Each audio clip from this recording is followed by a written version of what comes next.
Hello everyone, today I'm going to show you how to fix Roblox does not support admin installation. So let's begin.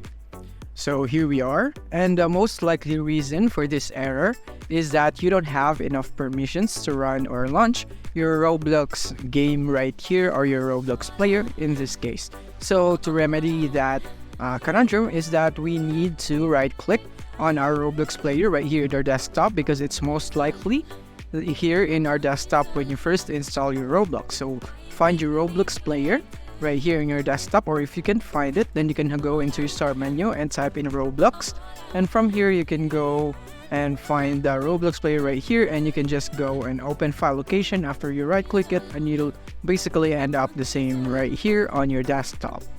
And after that, then you can just go, let's just go exit, and let's go right click on our Roblox player and go open file location right here, right click on it, and from here you would be redirected right here right now.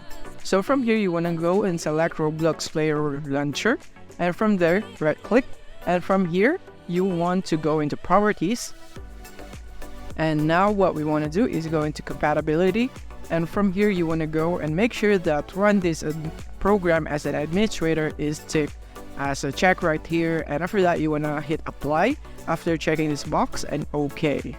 And now you may now close everything right here.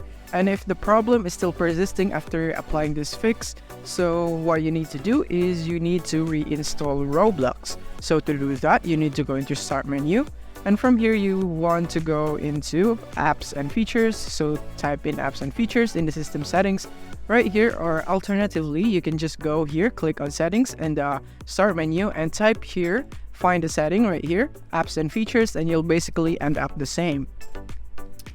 And from here what you want to do is search in this list Roblox right here, and from here you want to uninstall everything. Click on uninstall right here, click on uninstall right here, but in my case I will not be doing it because my Roblox is working fine. I'm just showing you how to fix this. So now once you have uninstalled Roblox from your system, all of this right here, then you may now close this, and then you may now reinstall Roblox by going into your browser, and from here go into roblox.com, and you want to launch any game right here so that you'd be able to download the Roblox player and other things that you need to download in order for you to use Roblox. Or alternatively, you can just go into Microsoft Store and you can just go type here Roblox, and you can just also install Roblox right here. So go Roblox right here, and then you can just go and install the Roblox game right here. And that's basically it for this video. I hope this video helped you out. Thank you for watching. If this video helped you out, don't forget to hit the like button and subscribe button so that you won't miss our future updates. Thank you for watching.